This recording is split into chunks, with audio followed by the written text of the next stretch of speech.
On line سیب school کے ساتھ آپ کا میزبان پاسٹر اعجاز گل حاضر خدمت ہے، اور اس بات کے لیے میں خداوند کا شکر گزار ہوں کہ آپ کے سوالات اور بائبل مقدس کے بارے جو آپ کے خدشات ہیں ان کے لیے ہم پاسٹر اشرف یعقوب صاحب کو اپنے پروگرام میں خوش آمدید کہتے ہیں، اور ہماری کوشش ہوگی کہ آج کا جو ہمارا اس ہفتے کا جو سبق ہے، سبق نمبر 3، اس کو ہم آن لائن آپ لوگوں کے ساتھ مل کر جو ہے اس کو سیکھیں، اور اس سمائی ہم 3 چیزوں پہ غور کریں گے: دکھ، درد، موت اور آئندہ کی امید۔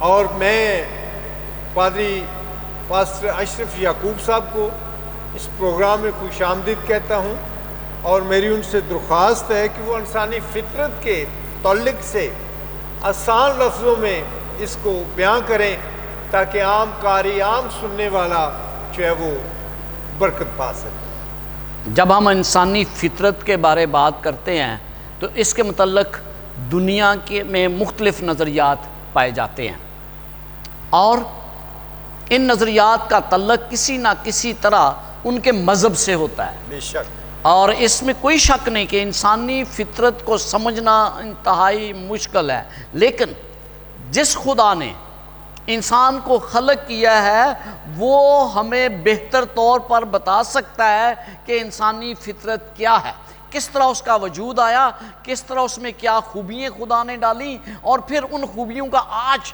انسان کس طرح استعمال کر رہا ہے۔ بھائی صاحب، اگر ہم پیدائش 2 باب اور اس کی 7 آیت جو ہے اس کو غور سے دیکھیں، پڑھیں، تو یہاں لکھا ہے: اور خدا نے زمین کی مٹی سے انسان کو بنایا اور اس کے نتنوں میں زندگی کا دم پھونکا اور وہ جیتی جان ہوا۔ اس میں تھوڑی آپ کی طرف سے وضاحت کی ضرورت ہے تاکہ عام آدمی دوسری فطرت میں موجود دوسرے جانداروں کے بارے اور انسان کے بارے جو ہے وہ آسانی محسوس کر سکے، سمجھ سکے اس کو۔ آپ نے جیسے بتایا پیدائش 2 باب اور اس کی 7 آیت میں ہمیں واضح کیا گیا ہے کہ انسان کو خدا نے بنانے کے لیے کیا کچھ استعمال کیا، اور پھر ہم اس سے پہلے کہ میں اس کے بارے بتاؤں، میں یہ چاہتا ہوں کہ پیدائش 2 باب اور اس کی 19 آیت کو ہم پڑھیں اور پھر دیکھیں۔ پیدائش 2 باب اور اس کی 19 آیت میں لکھا: اور خدا نے کل دشی جانوروں اور ہوا کے پرندے مٹی سے بنائے اور ان کو آدم کے پاس لایا کہ دیکھے وہ ان کے کیا نام رکھتا ہے۔ بائبل ہمیں بتاتی ہے کہ جانوروں کو بھی اسی مٹی سے بنایا گیا جس سے انسان کو بنایا گیا۔ خدا نے پہلے انسان کو اسی طرح بنایا جس طرح باقی جانداروں کو خلق کیا تھا، لیکن اس میں بنیادی طور پر چند ایک باتیں پائی جاتی ہیں جو بالکل جانوروں سے خلق ہونے کے بعد فرق ہے۔ خدا نے پہلے آدم کو بنایا اور پھر اسے زندگی دی۔ جانوروں میں کے اس کے مقابلے میں کیا بات ہے کہ اس نے کہا اور وہ بن گئے، اور پھر دوسری بات، آدم کے تخلیق کے وقت ہوا کو بھی اسی وقت تخلیق کیا گیا تھا، لیکن تھوڑی دیر کے بعد پھر ہم دیکھتے ہیں کہ دونوں کو خدا نے اپنی شبیہ پر بنایا ہے۔ بعض لوگ سوچتے ہیں نہیں، خدا نے آدم کو اپنی شبیہ پر بنایا، لیکن جب ہم پیدائش 1 باب اور اس کی 27 آیت پڑھتے ہیں تو وہاں لکھا ہے: اور خدا نے انسان کو اپنی صورت پر پیدا کیا، خدا کی صورت پر اس کو پیدا کیا، نر و ناری ان کو پیدا کیا۔ خدا کی شبیہ، خدا کی صورت، آدم اور ہوا دونوں مل کر بنتے ہیں۔ صحیح فرمایا آپ نے۔ سامعین، ہم دوسرے سوال کی طرف بڑھتے ہیں، اور دوسرا سوال جو ہے وہ ہمیں غور کی دعوت دیتا ہے، وہ ہے زندہ روح۔ اور اب میری درخواست ہوگی کہ پادری صاحب زندہ روح کے تعلق سے کچھ بیان کریں۔ جب ہم دیکھتے ہیں آج کل دنیا میں بہت سے فرق نظریات پائے جاتے ہیں، اور ان کے متعلق جو نظریات پائے جاتے ہیں اس میں لوگ جو ہیں وہ یہ سوچتے ہیں کہ روح ابد تک زندہ رہتی ہے، شیطان نے کسی نہ کسی طرح انسانوں کو اس دھوکے میں ڈال دیا ہے کہ انسان مرنے کے بعد کسی نہ کسی صورت میں زندہ رہتا ہے. اور میں بذات خود یہ سننا پسند کرتا ہوں کہ میرے والدین مرے نہیں ہیں، مٹی میں نہیں ہیں، بلکہ آسمان پر ہیں، اور ہر کوئی سننا چاہتا ہے. اچھا لگتا ہے یہ. تو لوگ جو ہیں اسی نظریے کو اپنائے ہوئے ہیں. لیکن اگر ہم دیکھیں تو خدا نے 3 چیزوں کا استعمال کیا انسان کو بنانے میں، تخلیق کرنے میں. ایک تھا بدن، مٹی اس نے لی جس سے اس نے بدن کو بنایا. دوسرا تھا سانس اس میں ڈالا جسے ہم بولتے ہیں زندگی کا دم. تو پھر ہم دیکھتے ہیں کہ ان دونوں چیزوں کو جب ملایا گیا تو وہ زندہ انسان بن گیا، یعنی زندہ روح بن گیا. میں ایک آپ کو بات بتانا چاہتا ہوں، یہ نہیں کہ خدا نے انسان کے اندر روح ڈالا، بلکہ بات یہ ہے کہ انسان روح بنا. کس طرح بنا؟ جب مٹی کے ساتھ خدا نے اپنا زندگی کا دم دیا تو اس وقت انسان جیتی جان ہوا، وہ روح انسان خود بنا. بھائی صاحب، ایک بات جو اس وقت ہمارے معاشرے میں جس کو بڑی قدر کی نگاہ سے دیکھا جاتا ہے، ہمارے لوگ اکثر یہ خیال کرتے ہیں، اور وہ بمبرا جس کو ہم کہتے ہیں، میں اس کے لیے آپ سے خاص طور پہ چاہوں گا. اور ہوتا یہ تھا کہ اگر کسی گھر میں بمبرا جو ہے وہ آ گیا ہے تو لوگوں کی کوشش ہوتی تھی کہ اس کے لیے ٹھنڈے پانی کا چھڑکاؤ کریں، اور لوگ تصور کرتے تھے یہ ہمارا فلانا جدا ہونے والا عزیز جو اس کی روح ہے. اب ہم نے چونکہ ٹھنڈے پانی کے جو ہے چھڑکاؤ کیا ہے، اب وہ تسلی سے وہ روح جو ہے نا یہ واپس چلی جائے گی. تو آپ سے درخواست ہے کہ تھوڑا کہاں تک یہ خیال جو ہے یہ لوگوں کا راست یا درست خیال ہے، کیونکہ لوگ ہماری تہذیب میں پاکستان میں یہ سمجھتے ہیں کہ جب وہ ٹھنڈے پانی کا چھڑکاؤ کیا جاتا ہے تو وہ کالا بمبرا جو ہے اور وہ واپس چلا جاتا ہے، وہ اس اطمینان کے ساتھ واپس جاتا ہے کہ میرے لوگ تسلی سے ہیں، زندہ ہیں، خوشحال ہیں. تو میری آپ سے درخواست ہے کہ اس پہ تھوڑی سی اس کی بنیادی وجہ جو آپ بیان کر رہے ہیں، اس کی بنیادی وجہ یہ ہے کہ انسان نے شیطان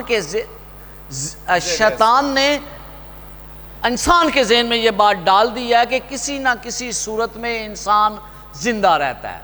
تو میں آپ کو یہ بتانا چاہتا ہوں کہ ہمارے پاس روح نہیں بلکہ ہم خود روح ہیں، اور جب انسان اس دنیا سے مر جاتا ہے تو اس کے تمام منصوبے فنا ہو جاتے ہیں. بائبل مقدس میں لکھا ہے جو جان گناہ کرتی ہے وہ مرے گی. تو ہر انسان جو ہے وہ گناہ کرتا ہے اور پھر وہ مرے گا. تو اس کا مطلب ہے کہ جب ہمارے اندر روح نہیں ہے، ہم خود روح ہیں. تو جب انسان اس دنیا سے چلا جاتا ہے تو پھر وہ مر جاتا ہے. پولس رسول نے واضح کر دیا کہ گناہ کی دولت ہر کوئی موت کے تابع ہے. رومیو 5 باب اور اس کی 12ویں آیت میں ہم پڑھتے ہیں.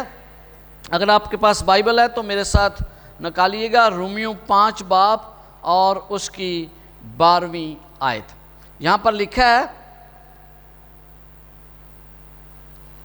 جی، کتاب مقدس میں یوں لکھا ہے، پس جس طرح ایک آدمی کے سبب سے گناہ دنیا میں آیا اور گناہ کے سبب سے موت آئی، اور یوں موت سب آدمیوں میں پھیل گئی اس لیے کہ سب نے گناہ کیا.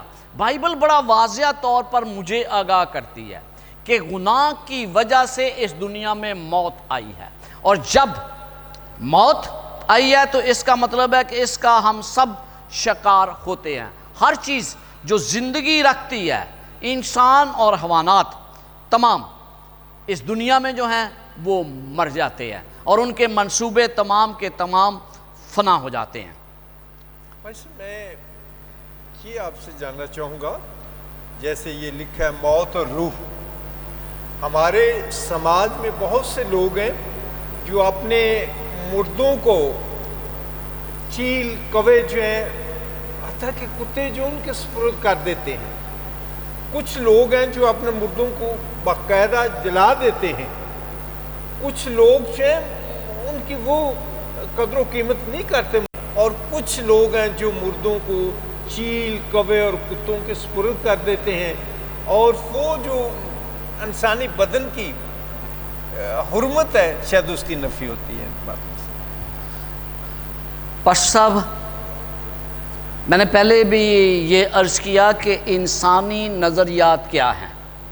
جو لوگ یہ تمام اپنے مردوں کو کس طریقے سے دفن کرتے ہیں، یہ ان کی اپنی کتابوں میں درج ہے، اپنی نظریات ہے، لیکن اگر ہم بائبل مقدس میں دیکھیں تو ہمیں پتہ چلتا ہے کہ مردوں کو دفن کیا جاتا ہے احترام کے ساتھ، عزت کے ساتھ، اور یہی مسیح روایات ہیں اور یہی بائبل مقدس کی تعلیم بھی ہے۔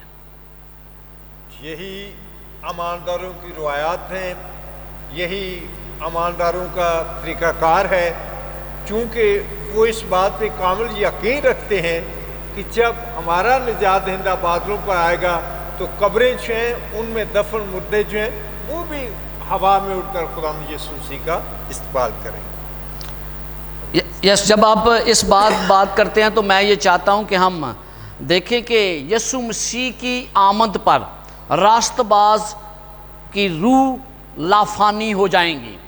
اس سے پہلے انسان فانی ہے، فنا ہونے والا ہے، لیکن جیسے ہی مسیح اس دنیا میں آئے گا، دوسری آمد ہوگی تو وہ لافانی ہو جائے گا، ہم لافانی بن جائیں گے۔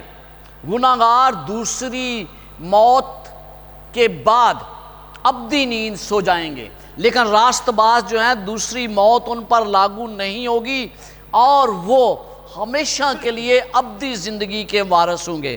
پہلا کرنتھیوں اس کا 15واں باب اور اس کی 51 آیت سے میں پڑھنا چاہتا ہوں۔ یہاں پر بڑا واضح طور پر لکھا ہے 51 آیت، دیکھو میں تم سے بھید کی بات کہتا ہوں، ہم سب تو نہیں سوئیں گے مگر سب بدل جائیں گے۔ یہ بدلنا کیا ہے؟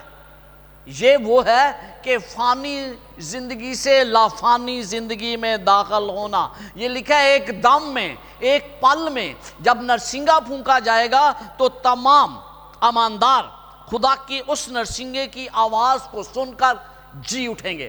ہم اس وقت تک دیکھتے ہیں کہ تمام مردے قبروں میں ہیں اور یسوع مسیح کی آواز کے علاوہ انہیں کوئی چیز زندہ نہیں کر سکتی، اور یہ ہمارا نظریہ ہے، یہ ہمارا ایمان ہے۔ اور پھر لکھا ہے کہ ضرور ہے کہ یہ فانی جسم بقا کا جامہ پہنے اور یہ مرنے والا جسم حیات ابدی کا جامہ پہنے۔ یہ حیات ابدی کا جامہ پہننا ضروری ہے۔ میں ایک بات کی وضاحت کرنا چاہتا ہوں، اور وہ یہ ہے کہ اگر آپ پہلا کرنتھیوں 15 باب اور اس کی 50 آیت دیکھیں تو آپ کو وہاں ایک چیز نظر آئے گی جو کہ لوگوں کے نظریات اس کے متعلق مختلف پائے جاتے ہیں۔ لکھا ہے، اے بھائیو میرا مطلب یہ ہے کہ گوشت اور خون خدا کی بادشاہت کے وارث نہیں ہو سکتے اور نہ فنا بقا کی وارث ہو سکتی ہے۔ تو جب ہم اس بات کو دیکھتے ہیں خون اور گوشت آسمان کی بادشاہت کے وارث نہیں ہو سکتے، تو یہ مسیحی نظریہ اس کے بارے کیا ہے؟ کیا انسان جو ہے وہ گوشت اور خون کے بغیر آسمان کی بادشاہت میں داخل ہوگا؟ ہرگز نہیں، کیونکہ آدم اور حوا جب خلق کیے گئے تو دونوں گوشت اور خون رکھتے تھے۔ اب گوشت اور خون سے مراد کیا ہے؟ مراد یہ ہے کہ جسمانی حالت جو اس وقت ہماری ہے اس کے ساتھ ہم داخل نہیں ہوں گے، کیونکہ بائبل مقدس میں پولس رسول اور دوسرے انبیاء کرام نے اس کے بارے وضاحت کر دی ہے کہ گوشت اور خون اس جسمانی زندگی کو ظاہر کرتا ہے، بلکہ جب ہم بدل جائیں گے تو وہ یہ زندگی ختم ہو جائے گی اور ایک نئی زندگی کا آغاز ہوگا جس میں ہم وہی انسان جو آدم اور حوا جس طرح بنایا گیا تھا اسی شکل اور اسی صورت میں ہم سب ہوں گے۔ بھائی صاحب شکریہ۔ آگے بڑھتے ہیں اور اگلا جو سوال اٹھایا جا سکتا ہے یا جو پوچھا جا سکتا ہے جس کے بارے میں سیکھنے کی ضرورت ہے وہ ہے موت اور دم۔ اور اگر واضح 12 باب اور 8 آیت میں ہم دیکھیں تو وہاں لکھا ہے اور خاک خاک سے جا ملے، جس طرح آگے ملی ہوئی تھی اور روح خدا کے پاس جس نے اسے دیا تھا واپس جائے۔ اب چونکہ یہ بھی ایک بات کی جاتی ہے کہ جو جان گناہ کرے گی سو مرے گی، لیکن دیکھا یہ گیا ہے کہ اس زمانے میں جن کو لوگ راست باز تصور کرتے ہیں یا اپنی دانش میں جن کے بارے ان کا خیال ہوتا ہے یہ بڑا نیک ہے، لیکن اس کو بھی اس پروسیس اس طریقہ کار سے جو ہے وہ گزرنا ہوتا ہے۔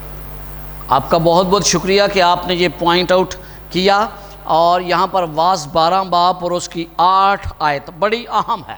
کیوں اہم ہے؟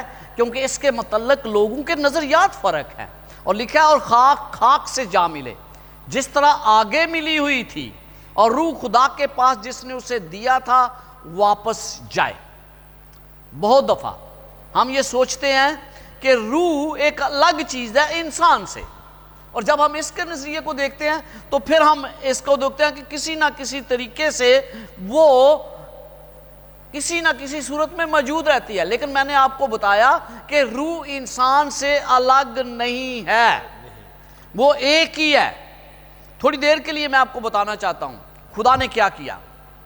اس نے مٹی لی، اس کے اندر زندگی کا دم پھونکا، تو انسان جو ہے وہ جیتی جان یعنی روح بنا، اس میں دم پھونکا، مٹی جمع زندگی کا دم از اکول ٹو برابر ہے روح کے یعنی انسان کے۔ تو اگر آپ تھوڑی دیر کے لیے سوچیں، جب انسان جو ہے زندہ روح بن گیا ہے تو اس میں سے اگر وہ دم نکال لیا جائے تو باقی کیا بچے گا؟ ایک چیز، دو چیزیں ہیں نا جس سے بنا انسان، تو ان میں سے ایک چیز مائنس کر لی تو پھر ایک ہی چیز رہ جائے گی نا، اور وہ کیا ہے؟ وہ ہے مٹی۔ تو انسان مٹی رہ جاتا ہے اور اس کے علاوہ کچھ نہیں ہے۔ جی آپ کا شکریہ، آپ نے صحیح فرمایا۔ پچھلے دنوں مجھے ایک صاحب سے ملنے کا موقع ملا، تو وہ بڑی دیدہ دلیری کے ساتھ ان کا کہنا تھا، فرمان تھا، جی میں آسمان پہ گیا اور میں نے خدا سے جھگڑا کیا، لڑائی کی، میں نے کہا میرا نام کتاب حیات میں کیوں ہے، کیوں نہیں لکھا گیا؟ تو چونکہ لوگ جو ہیں، سادہ دل لوگ جو ہیں باتوں کو مانو ان جو ہے وہ تسلیم کرتے ہیں، اور وہ خدا کی ابدی برکات جو ان سے تئی دامن ہو جاتے ہیں، ان سے وہ محروم ہو جاتے ہیں۔ تو چونکہ کیا یہ اس طرح کا بائبل مقدس میں ہمیں کوئی ایسی چیز ملتی ہے؟ آپ دیکھتے ہیں کہ ایون جب ہمارے جنازے ہم پڑھاتے ہیں یا یادگاری آبادیں منعقد کرتے ہیں تو وہاں بڑے زور و شور سے اس بات کا پرچار کیا جاتا ہے ابراہیم کی گود میں جو ہے وہ جگہ دی جائے۔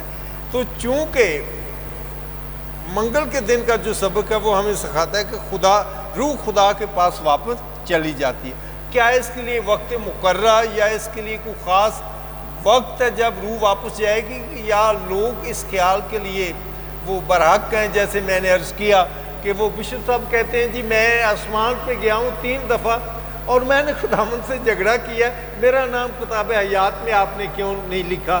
جبکہ عام عقل جو ہے وہ اس کو تسلیم کرنے سے قاصر ہے۔ یا عام عقل کی بات کرتے ہیں، یہ تو ببلیکل نظریہ ہی نہیں ہے۔ اگر تھوڑی دیر کے لیے سوچ لیا جائے کہ تمام ایماندار جو ہیں وہ مر کر آسمان مر چلے جاتے ہیں، تو پھر ہر کوئی مرنا چاہے گا، کیونکہ اس دنیا میں رہتے ہوئے بہت سی مصیبتوں کا سامنا کرنا پڑتا ہے۔ تو بائبل مقدس کیا بات بتاتی ہے کہ موت کے بعد کیا ہے؟ میں یہ چاہتا ہوں کہ آپ آج اچھی طرح سمجھ لیں کہ موت، مردے کیا کرتے ہیں۔ کئی دفعہ جیسے آپ نے کہا جنازوں میں جاتے ہیں، کہا جاتا ہے گھر میں کہ خدا نے اس کو ابراہیم کی گود میں پہنچا دیا ہے، یہ بہتر جگہ پر پہنچ چکا ہے اور ہم اس کے لیے خدا کا شکر کرتے ہیں۔ لیکن جیسے ہی وہ قبرستان میں جاتے ہیں، مٹی ڈالتے ہیں، تو کہتے ہیں کہ یسوع مسیح کی دوسری آمد تک تو یہ مٹی کے سپرد کرتے ہیں، تو یسوع مسیح کے آنے پر ہی وہ زندہ ہوگا۔ میں یہ بتانا چاہتا ہوں کہ مردے کیا کرتے ہیں۔ بائبل مقدس میں واعظ 9 باب اور اس کی 5 آیت میں لکھا ہے، کیونکہ زندہ جانتے ہیں کہ وہ مریں گے، پر مردے کچھ نہیں جانتے، اور ان کے لیے اور کچھ اجر نہیں، کیونکہ ان کی یاد جاتی رہی۔ ان کے تمام منصوبے اس دن فنا ہو جاتے ہیں جب وہ اس دنیا سے چلے جاتے ہیں۔ میں یہ چاہتا ہوں کہ آپ اس موت کے عمل کے بارے تھوڑا سا سیکھ لیں۔ ایوب 3 باب اور اس کی 13 آیت میں لکھا ہے، وہ آرام کرتے ہیں اور سوتے ہیں۔ یہ ہے موت کے بعد کیا ہوتا ہے۔ پھر زبور 115 باب اور اس کی 17 آیت میں لکھا ہے، وہ خاموش ہیں اور خدا کی حمد و ستائش نہیں کر سکتے۔ پھر زبور 146 اس کی 4 آیت میں لکھا ہے، وہ ان کی سوچ نہیں ہے، وہ سوچ نہیں سکتے۔ پھر واعظ 9 باب اور 5 آیت میں جیسے میں نے پڑھا، وہ کچھ نہیں جانتے۔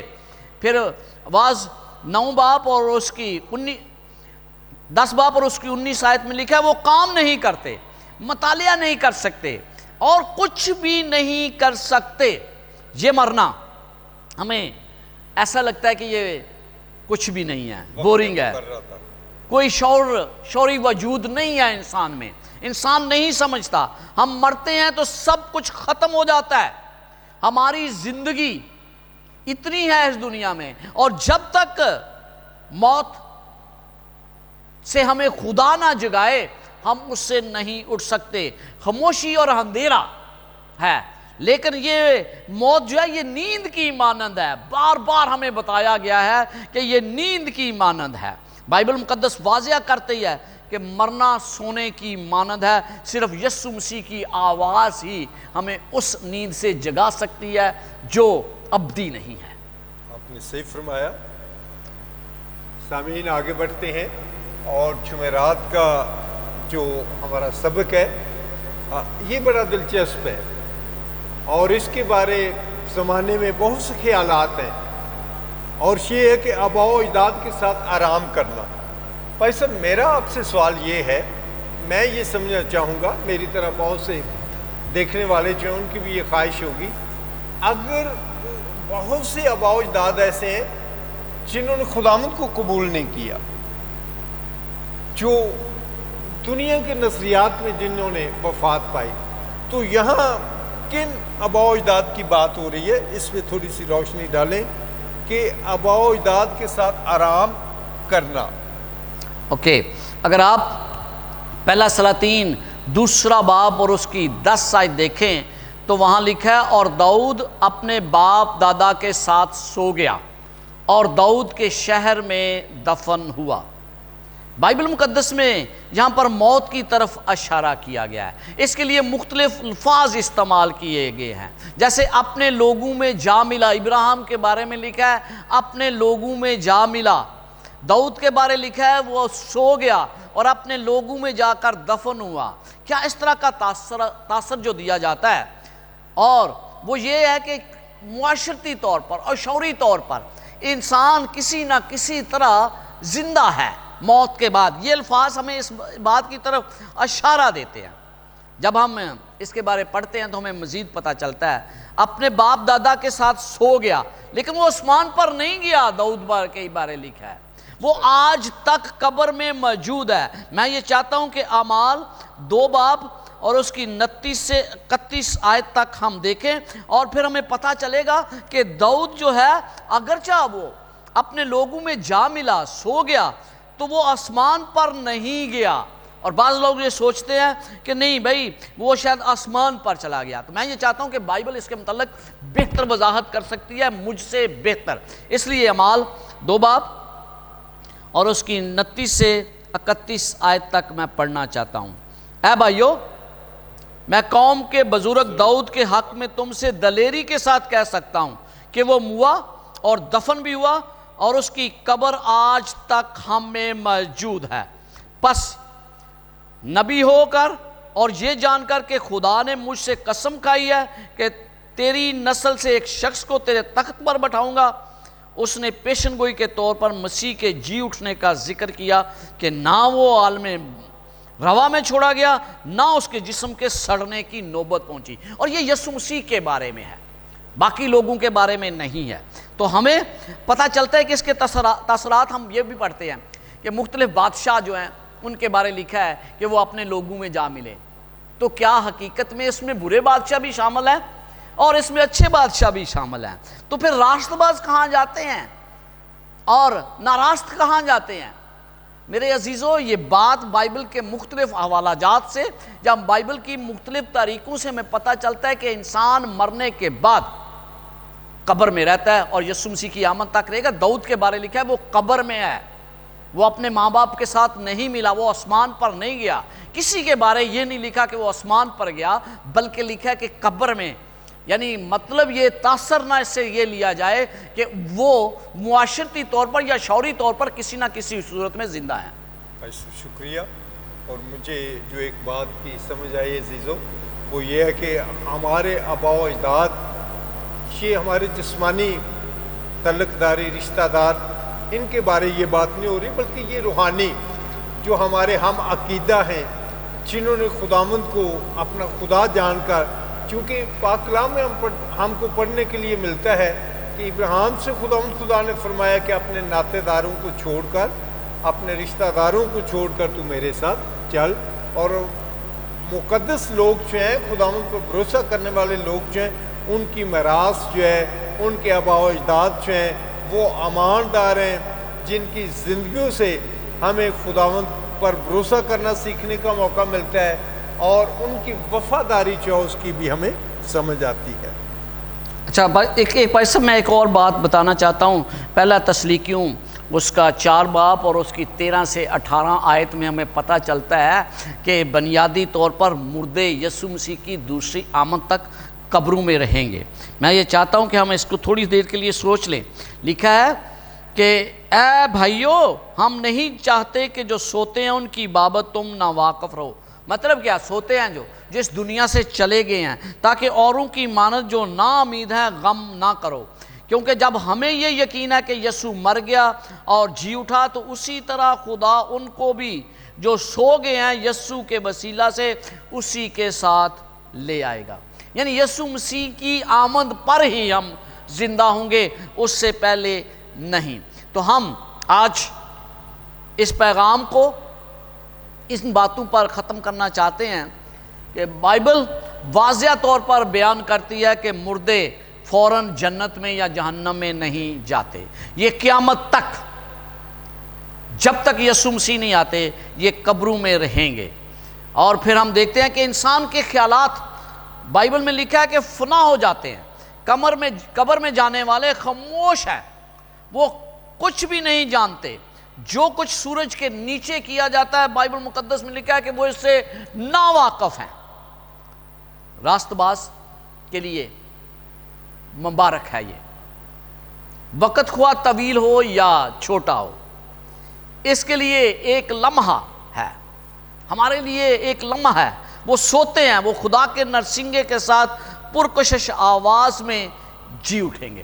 اگر تھوڑی دیر کے لیے سچ مان لیا جائے کہ موت کے وقت تمام لوگوں کی روحیں براہ راست جنت کو سدھار جاتی ہیں، تو جیسے میں نے پہلے کہا، پھر زندگی کی بجائے لوگ موت کی تمنا کریں گے۔ رونے کی کیا ضرورت ہے؟ پھر بہت سے لوگ اس نظریے کو مانتے ہیں اور وہ اس لیے انہیں اپنی زندگی کا خاتمہ بھی کر لیتے ہیں، جیسے کہ بہت سے لوگ اپنی جان اس لیے قربان کر دیتے ہیں کہ وہ جنت میں جائیں گے۔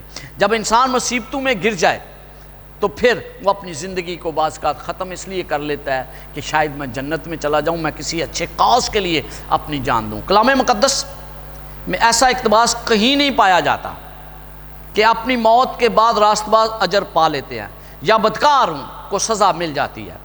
آبائی بزرگ انبیاء نے ایسی کوئی یقین دہانی ہمیں نہیں کرائی، ہمیں یسوع مسیح یا رسولوں نے بھی ایسی کوئی یقین دہانی نہیں کرائی۔ کتاب مقدس بڑی واضح طور پر بیان کرتی ہے کہ مردے فوراً آسمان پر نہیں جاتے، اور نہ ہی وہ جو ناراست ہیں وہ جہنم میں جاتے ہیں، بلکہ یہ تمام مردے یسوع مسیح کی دوسری آمد تک قبروں میں سوتے رہیں گے اور یسوع مسیح کی آواز کو سن کر جی اٹھیں گے۔ بھائی صاحب، آپ کا شکریہ۔ آپ نے مجھ سمیت بہت سے لوگوں کے لیے آسان لفظوں میں اس بات کو بیان کیا۔